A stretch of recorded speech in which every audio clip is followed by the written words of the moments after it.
하나님께서 사울에게 아말렉을 쳐서 모든 전리품을 하나도 남기지 말고 다 진멸하라고 명령하십니다. 사람은 물론 가축까지도 다 진멸하라고 하신 것이죠. 예전에 이스라엘 백성들이 출애굽하고 난 다음에 여리고를 정복하지 않았습니까? 여리고는 그들이 가나안에서 거둔 첫 번째 승리입니다. 여리고를 기점으로 가나안 정복이 시작이 되었죠. 그런데 하나님은 여리고를 정복한 다음에 전리품을 일절 취하지 못하게 하십니다. 여러분, 첫 열매를 하나님 앞에 드린 것처럼 첫 전리품을 하나님께 드린다고 하는 의미가 담겨 있는 겁니다. 이스라엘 백성들은 곡식을 추수한 다음에 첫 열매를 하나님 앞에 드렸어요. 하나님께 첫 열매를 드린다는 것은 모든 열매가 하나님께 속하여 있다고 하는 신앙의 고백인 겁니다. 그래서 하나님은 여리고성을 정복한 다음에 전리품은 하나님께 드리고 백성들이 일절 취하지 못하게 하신 겁니다. 이후 모든 전쟁에서는 전리품을 취하게 하셨어요. 그런데 이번 아말렉과의 전쟁에서는 아예 모든 전리품을 다 진멸하라고 말씀하십니다. 여기에는 이스라엘 백성들과 아말렉 사람들 사이의 악연에서 그 이유를 찾을 수가 있습니다.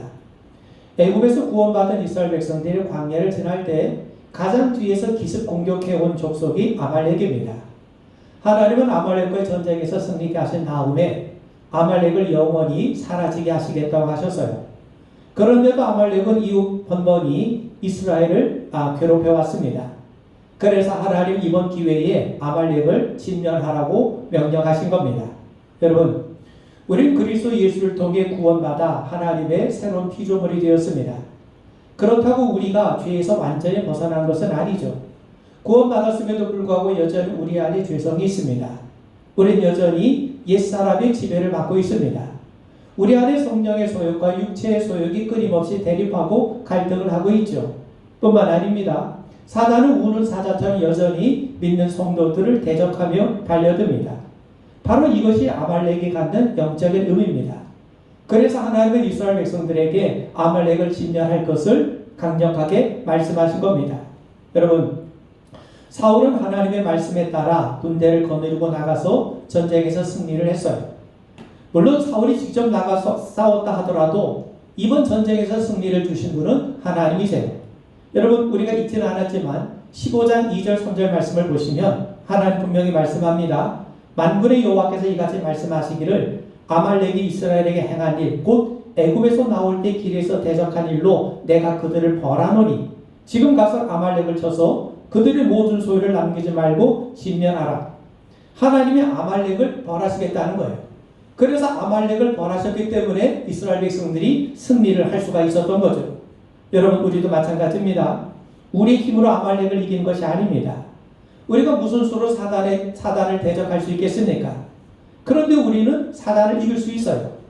예수님께서 십자가와 부활을 통해서 이미 마귀의 일을 멸하셨어요. 그뿐만 아닙니다. 성령께서 우리를 도우시기 때문에 우리는 능히 이기고 승리하게 되는 겁니다. 바울은요, 마귀를 대적하는 성도들에게 하나님의 전신갑주를 입으라고 말씀을 해요. 그리고 말씀, 곧 성령의 검을 가지라고 합니다. 여러분, 우리에게는 성령의 검, 곧 말씀이 있어요. 말씀은 진리 아닙니까? 사단을 속이는 영 아닙니까? 속이는 영을 무엇으로 이길 수 있습니까? 진리로 이길 수 있는 것이죠. 그래서 하나님께서 우리에게 하나님의 전신갑주를 입고 성령의 검, 곧 말씀을 우리에게 주신 겁니다. 오늘 말씀에 보면 사울이 아말렉과의 전쟁에서 대승을 거둬요. 그런데 사무엘이 찾아와서 사울을 책망합니다. 사울이 하나님의 명령에 순종하지 않았다고 질책을 하죠. 하나님이 사울을 왕으로 세우신 것을 후회하신다고 말씀합니다. 그렇다면 오늘 말씀을 우리에게 증거하는 것이 뭔가? 저는 세 가지를 여러분들과 함께 나누고자 합니다. 11절 말씀 보세요. 11절 보시면 내가 사울을 왕으로 세운 것을 후회하노니 그가 돌이켜서 나를 따르지 아니하며 내 명령을 행하지 아니하였음이니라. 하나님이 사울을 왕으로 세우신 것을 후회하신다고 그럽니다. 그렇다면 하나님도 우리처럼 후회하신 분이신가? 여러분, 사람들이 대개 어느 때 후회합니까? 대부분 실수할 때 후회합니다.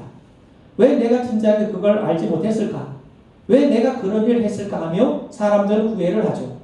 대개 사람들은 연약하고 무지하기 때문에 실수하고 또 실수하기 때문에 우리는 후회를 합니다. 그런데 하나님은 전지전능하신 분 아니십니까? 하나님이 실수가 없는 분 아니십니까? 그럼 하나님이 어떻게 후회하실 수 있습니까? 민수기 23장 19절에서 성경은 우리에게 분명히 말씀해요. 하나님은 사람이 아니시니 거짓말을 하지 않으시고 인생이 아니시니 후회가 없으시도다. 하나님 분명히 후회가 없으시다라고 우리에게 말씀하시는데 지금 사울을 왕으로 세우신 것을 후회하고 계시다고 성경은 우리에게 말씀합니다. 여러분, 후회라고 하는 말을 히브리 말로 니함이라고 하는데 하나님이 실수해서 하나님의 상황을 잘못 판단해서 후회했다는 말이 아닙니다. 이 말의 원래 의미는 하나님께서 지금 매우 안타까운 마음을 갖고 계시다는 거예요. 하나님이 지금 사울을 굉장히 불쌍히 여기고 계시다는 겁니다. 여러분, 예수님은 당시 백성들을 바라보시면서 그들을 불쌍히 여기셨어요. 왜 그들을 불쌍히 여기셨냐면 마태복음 9장 36절에 보면 그들이 목자 없는 양과 같이 고생하며 기진함이라. 여러분, 양에게는 목자가 절대적이지 않습니까? 광야에서 목자가 있어야 양들은 풀밭으로 인도를 받을 수 있고 또 맹수들의 위협에서부터 보호를 받을 수 있어요. 그런 의미에서 광야에서 목자 없는 양은 풀을 찾지 못해서 이리저리 방황할 뿐만 아니라 결국 맹수의 공격을 받을 수밖에 없습니다. 목자의 돌봄을 받지 못하는 양의 결과를 우리 주님께서 아시기에 주님은 그들을 안타깝게 여기셨고 불쌍히 여기신 거예요. 여러분, 아이가 허구한 날 사고나 치고 다니면서 부모의 속을 썩여요. 그러자 부모가 탄식하면서 아이고 내가 저런 놈 낳으려고 내가 10달을 배에 품고 고생하며 길렀단 말이냐 이렇게 탄식을 하죠. 자식을 낳았다는 것을 후회한다는 말입니까? 그렇지 않아요. 자녀의 행실이 너무나도 안타까운 겁니다. 그렇게 살다가는 장래가 불보듯 뻔하기 때문에 너무나도 안타까운 심정에서 마치 후회하는 것 같은 그런 표현을 썼을 뿐입니다. 여러분, 하나님이 후회하셨다는 말이 바로 그러합니다. 여러분, 하나님이 도우셔서 사울이 전쟁에서 승리합니다. 그럼 무척 기뻤을 거예요. 여러분, 전쟁에서 승리하면 명예를 얻을 수 있죠. 명예를 얻은 결과 백성들의 신망을 받을 수가 있어요. 또 전쟁에서 승리하면 전리품을 얻을 수 있지 않습니까? 전리품을 얻으면 부를 축적할 수 있어요. 그렇게 되면 그 결과 자신의 왕권을 더욱 공고하게 다져갈 수 있게 되는 겁니다. 그런데 하나님이 원하시는 것은 단순히 전쟁의 승리가 아닙니다. 하나님이 진정으로 원하시는 것은 사울이 이번 전쟁을 통해서 하나님을 알게 되고 하나님을 신뢰하게 되고 하나님을 의지하게 되는 거예요. 이번 전쟁을 하나님께서 우리에게 승리를 주셨구나. 하나님이 도우시니까 우리가 승리를 하는구나. 그래서 자신뿐만 아니라 이스라엘 백성들에게까지 하나님을 알려서 백성들 모두가 하나님을 알게 되고 하나님을 신뢰하고 의지하게 하는 것. 바로 하나님께서 이스라엘의 왕을 세우신 목적이 바로 여기 있는 거예요. 하나님이 우리를 도우시니까 우리가 이기는구나. 그걸 백성들에게 알려서 백성들 모두가 하나님을 온전하게 신뢰하게 하는 것. 이것을 위해서 하나님이 이스라엘의 왕을 세우신 겁니다.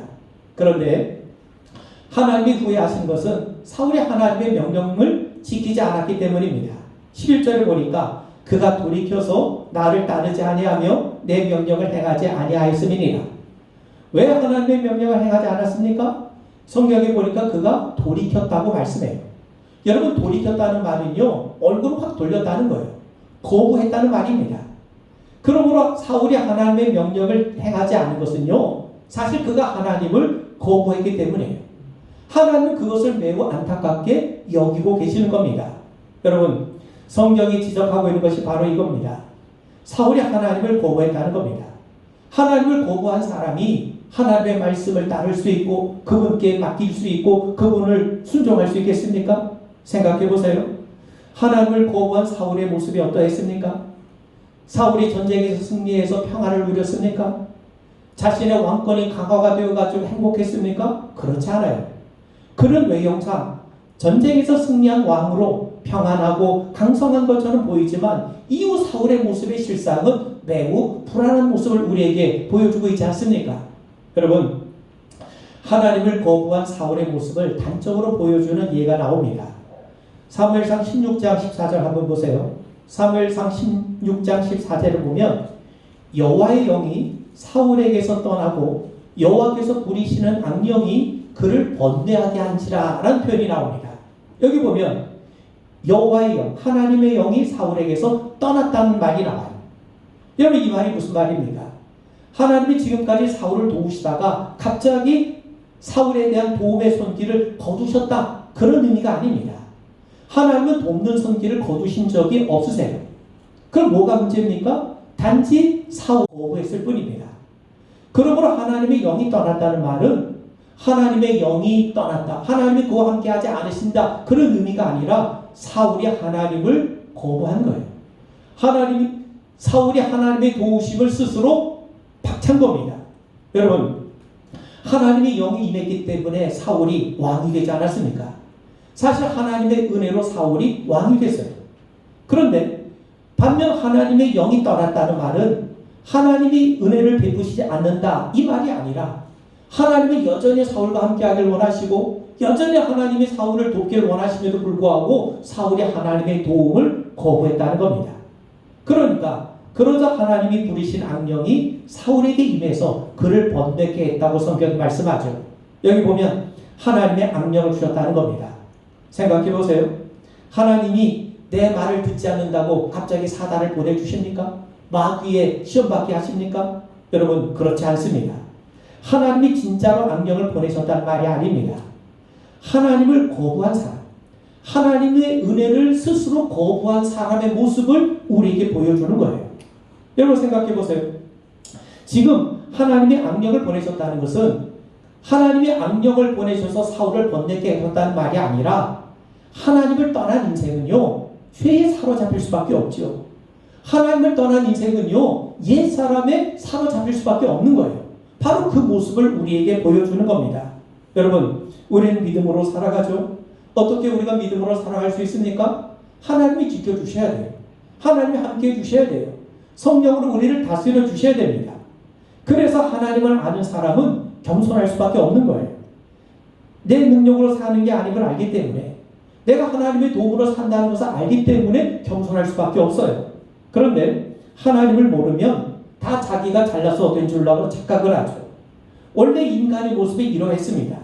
그런 의미에서 여러분 하나님이 악령을 보내셨다는 말은 하나님이 진짜로 악령을 보내셨다는 의미가 아니라 사울이 하나님을 거부하니까 누구의 다스림을 받게 됩니까? 당연히 죄의 다스림을 받게 되죠.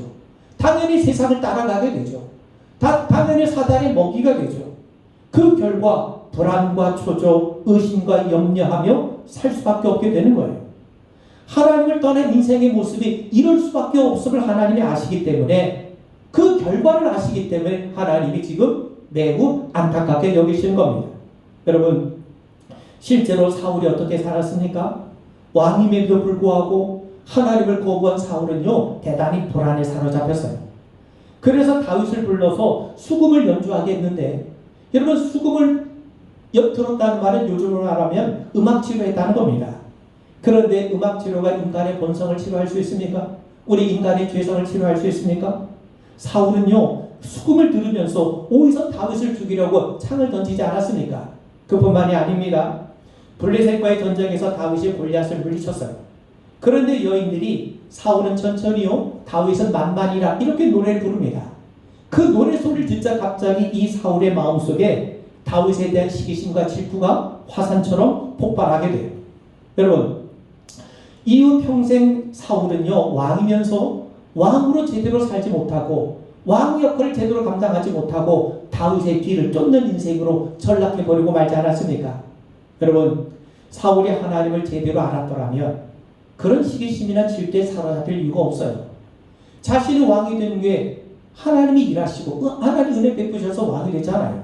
그렇다면 다윗이 골리앗을 물리친 것도 역시 하나님이 도우셨고 하나님 은혜 베푸신 것 아닙니까? 사울이 평소 전쟁의 승리가 하나님의 있고 하나님의 도우심 가운데서 우리가 승리할 수 있다는 것을 백성들에게 알렸다면 다윗의 승리에 대해서 시기심을 가질 이유가 없어요. 그리고 그것을 백성들에게 제대로 알렸더라면 여인들은요 사울은 천천 다윗은 만만 이렇게 노래 부르지 아니하고 모두가 다 하나님의 은혜라고 노래 불렀을 겁니다. 그러므로 여러분 사울의 모습은요 하나님을 거부한 인간, 하나님을 떠난 죄인된 모습을 우리에게 보여주는 거예요. 그 결과가 이러함을 너무나도 잘 아시기 때문에 하나님께서 지금 매우 안타깝게 여기시는 겁니다. 성경은 이것을 바로 하나님이 후회하셨다고 우리에게 표현해주고 있는 겁니다. 그렇다면 사울의 죄는 무엇입니까? 도대체 무슨 죄를 지었길래 하나님께서 후회하실 만큼 안타까운 마음을 가지셨습니까?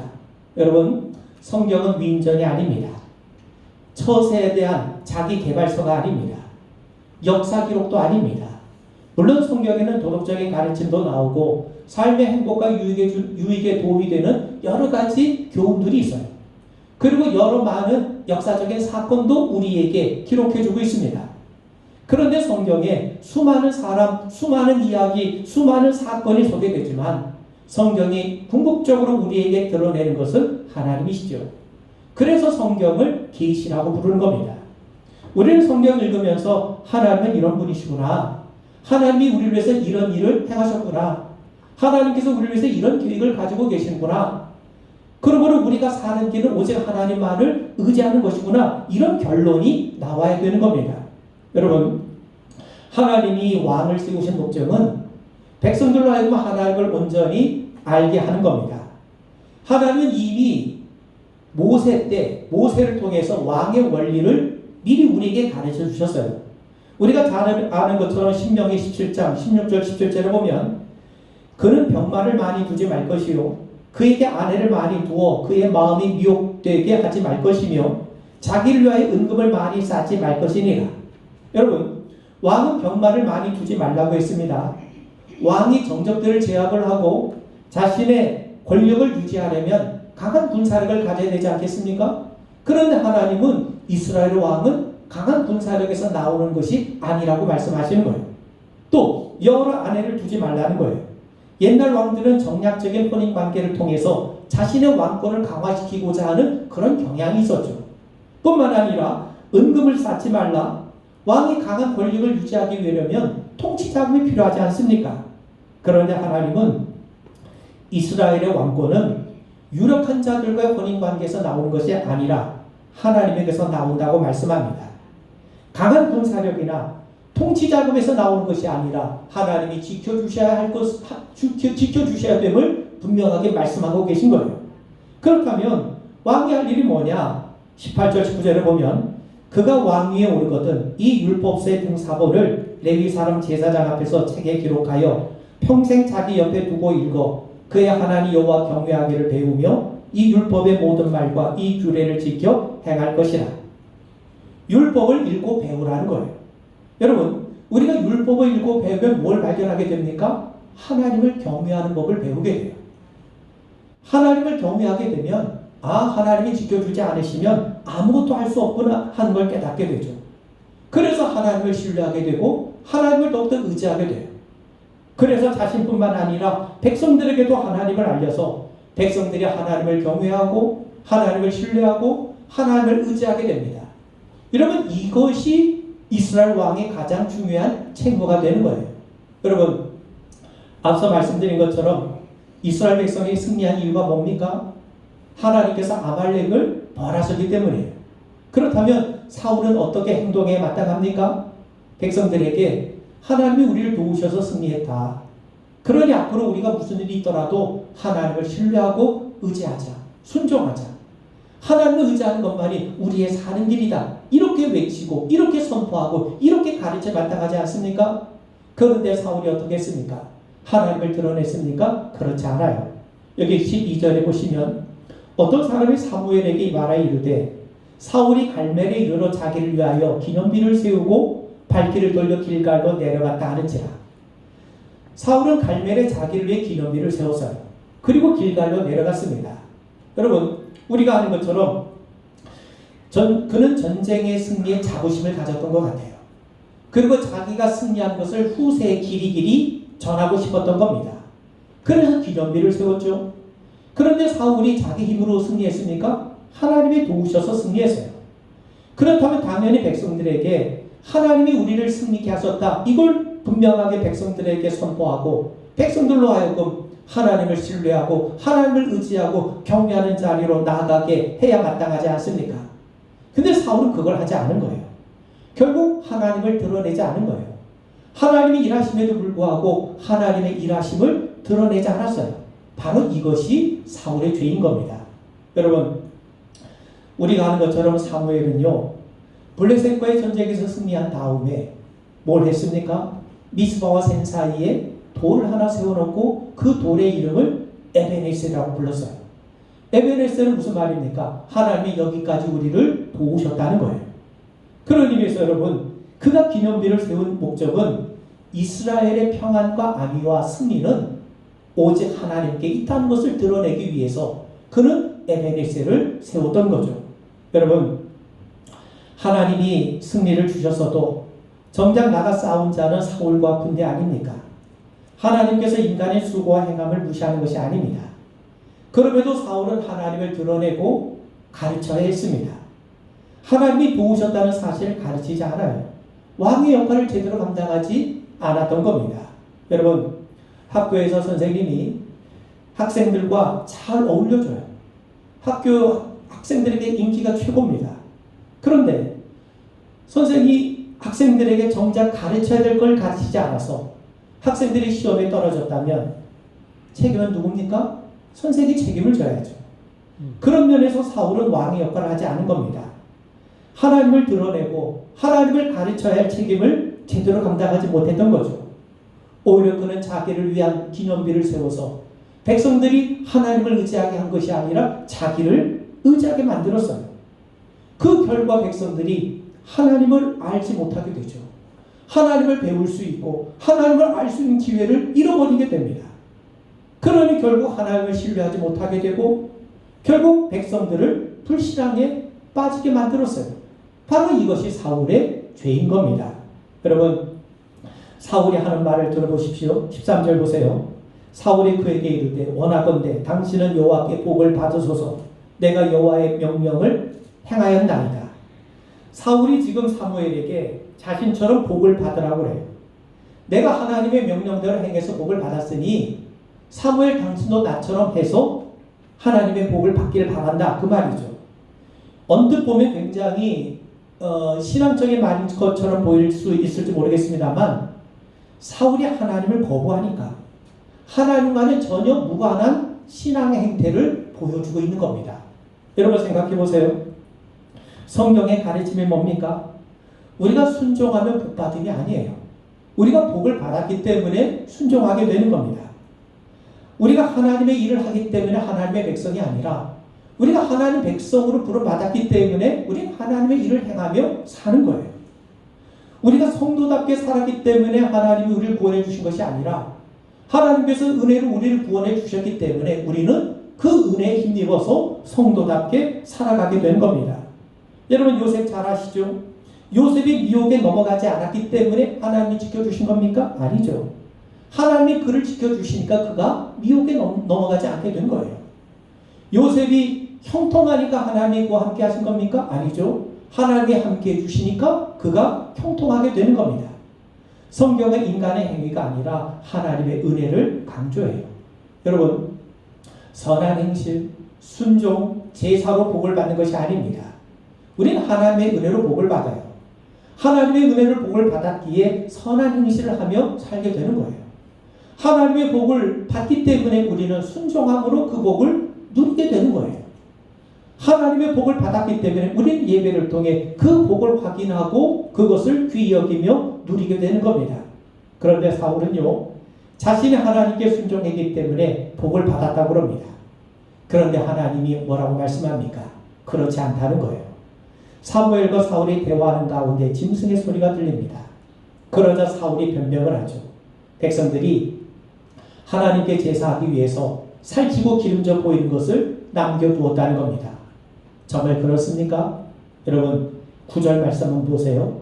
사울과 백성이 아각과 그의 양과 소의 가장 좋은 것 또는 기름진 것과 어린 양과 모든 좋은 것을 남기고 진멸하기를 즐겨 아니하고 가치 없고 하찮은 것은 진멸하니라. 사울과 백성이 좋은 것 남기고 진멸하기를 즐겨하지 않았다는 거예요.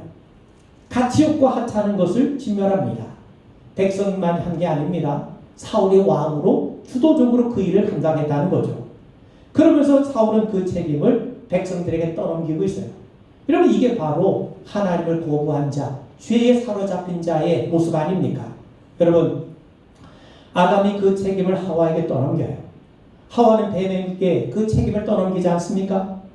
빌라도 역시 예수님이 죄가 없다는 걸 뻔히 다 알고 있으면서도 손을 씻으면서 그 모든 책임을 다 유대 사람들에게 떠넘기고 있지 않았습니까? 사무엘은 사울이 하나님의 말씀을 청종하지 않고 탈취하기에만 급했다고 책망합니다. 그런데도 사울은 끝까지 하나님 앞에 좋은 제물 드리려고 했다고 하면서 하나님 운운하고 제사 들먹이면서 핑계를 대요. 여러분, 하나님을 모르면, 하나님을 거부하면 하나님을 하찮게 여기면서 행동하게 됩니다. 성경은 이런 행동을 악을 행하는 일이라고 우리에게 말씀하고 이런 것이 바로 망령된 일이라고 우리에게 깨우쳐 줍니다. 여러분, 성경에 보면 하나님의 성품을 나타내는 표현들이 여러 나오는데 세 번에 걸쳐, 3이라고 하는 것은 완전수 아닙니까? 세 번에 걸쳐서 말씀하는 것은 딱 하나밖에 안 나와요. 성경 어디에도 하나님은 사랑의 하나님이에요. 하나님은 사랑이에요. 그런데 성경 어디에도 하나님은 사랑이라 사랑이라 사랑이라 말씀하는 구절은 나오지 않습니다. 하나님은 은혜의 하나님이십니다. 은혜를 주시죠. 그런데 성경 어디에도 하나님은 은혜요 은혜요 은혜요 라고 말하고 있지 않아요. 오직 하나님은 거룩하다 거룩하다 거룩하다. 하나님이 거룩함에 대해서는 세 번에 걸쳐서 반복해서 나타납니다. 하나님은 거룩한 분이세요. 결코 한참케 여김을 받을 분이 절대로 아니라는 겁니다. 마지막으로요. 22절 보니까 사무엘이 이르러 여호와께 번제와 다른 제사를 그의 목소리를 청종하는 것을 좋아하신가 같이 좋아하시겠나이까. 순종이 제사보다 낫고 듣는 것이 수양의 기름보다 나으니. 여기 보면 순종이 제사보다 낫고 듣는 것이 수양의 기름보다 낫다고 합니다. 순종이 중요하고 제사가 중요하지 않다, 그게 아닙니다. 순종과 제사를 비교해서 순종이 우위고 제사는 순종보다 아래다, 그런 의미가 절대로 아니에요. 여러분, 사울은 하나님 앞에 제사 드린다는 명목으로 살찐 짐을 하나님 앞에 바친다는 명목으로 하나님의 명령에 불순종했어요. 제사 드린다는 명목으로 자신의 불순종을 정당화합니다. 여러분, 그거 왜 불순종했습니까? 보이는 전리품을 보이지 않는 하나님보다 더 중요하게 여겼기 때문이에요. 여러분, 제사는요, 죄인된 인간이 하나님 앞에 나와서 하나님 앞에 용서받고 하나님에게 다시금 받아들여지게 하기 위해서 하나님 주신 은총의 방법입니다. 제사가 중요하죠. 그래서 죄인된 자가 하나님의 용서를 받기 위해서 제사를 드려요. 그리고 제사를 드림으로 하나님의 용서와 은혜를 경험한 자는 내가 하나님 앞에 용서받은 것이 너무나도 기뻐서 순종하며 살게 됩니다. 그래서 제사와 순종은 긴밀한 관계입니다. 제사를 통해 순종을 다짐하게 되고 또 순종함으로 제사의 참된 의미와 깊이를 깨닫게 되는 거예요. 그런데 사울의 제사는 하나님의 용서를 구하는 제사가 아닙니다. 하나님의 은혜를 사모하는 제사가 아니에요. 사무엘은요, 사울의 제사를 우리에게 설명해 주는데 23절에 보면 거역하는 것은 점치는 죄와 같고 완고한 것은 사신 우상에게 절하는 죄와 같음이라. 사울의 제사가 하나님의 원리에 부합한 제사가 아니라 우상 숭배라고 우상에게 절을 하는 것과 같다고 사무엘은 책망합니다. 그러니까 여러분, 사울은요, 하나님이 우리에게 제사를 주신 정신과 목적에 맞게 제사를 드린 게 아니라 이방 종교의 원리에 따라 제사를 드렸어요. 여러분, 앞서 말씀드린 것처럼요, 그는 자신이 하나님의 명령에 순종했기 때문에 복을 받았고 또 하나님 앞에 복을 받았으니 살진 것으로 내가 하나님 앞에 마땅히 보답하는 게 당연한 것처럼 생각을 하고 있는 겁니다.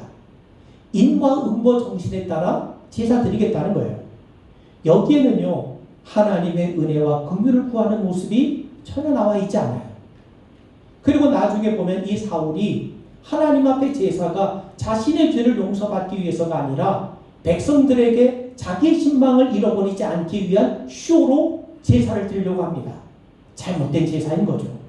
왜 이런 제사를 드립니까? 하나님 모르기 때문이죠. 하나님 말씀을 제대로 청종하지 못했기 때문이에요. 제사 행위 못지않게 중요한 것이 바로 이 제사의 내용과 정신 아닙니까? 그런데 사울은 하나님 모르니까, 하나님 말씀을 무시하니까 이방 종교적인 잘못된 제사를 드리고 있는 거예요. 하나님을 모르니까 하나님 말씀에 근거한 제사가 아니라 주변에 있는 여러 많은 이방 사람들이 드리는 제사의 모습을 답습하게 되는 거죠. 그리고면서 그것이 하나님께 순종하는 것으로 착각하고 있어요. 그래서 성경은 사울의 어리석음을 깨우쳐주기 위해서 순종이 제사보다 낫고 든 것이 수양의 기름보다 낫다고 말씀을 하는 겁니다. 여러분, 하나님은 말씀을 청종하는 것을 기뻐하세요. 믿음은 들음에서 납니다. 로마서 10장 17절에 보면 믿음은 들음에서 나며 들음은 그리스도의 말씀으로 말미암았느니라. 구원도 들음에서 나와요. 요한복음 5장 24절 보니까 내 말을 듣는 자는 영생을 얻었고 사망에서 생명으로 옮겼느니라. 하나님 말씀하시고 우리는 듣습니다.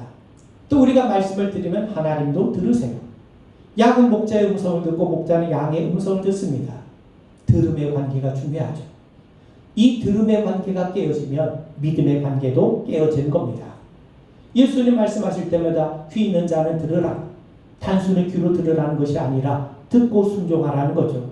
그런 의미에서 여러분, 순종이 제사보다 낫고 듣는 것이 수양의 기름보다 낫다는 말은 제사와 순종을 비교해서 제사보다 순종이 더 우위다, 그런 의미가 아니라 지금 하나님 말씀을 모르니까, 하나님을 거부하니까 하나님과는 전혀 무관한 이방 종교적인 우상 숭배적인 엉뚱하고 어리석은 제사를 드리는 이 사울에게 하나님이 말씀하시는 거예요.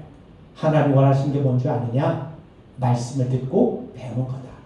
하나님을 온전히 바르게 아는 거다. 그래 하나님을 바르게 알아야 하나님 앞에 바르게 제사 드릴 수 있고 하나님 앞에 바르게 순종할 수 있는 것 아닙니까? 성서주의를 맞이해서 하나님 말씀 우리가 다시 한번 귀히 여기게 되고 그걸 우리 가슴속에 다시 한번 품게 되는 기회가 되기를 주의 이름으로 축원을 드립니다. 기도하겠습니다.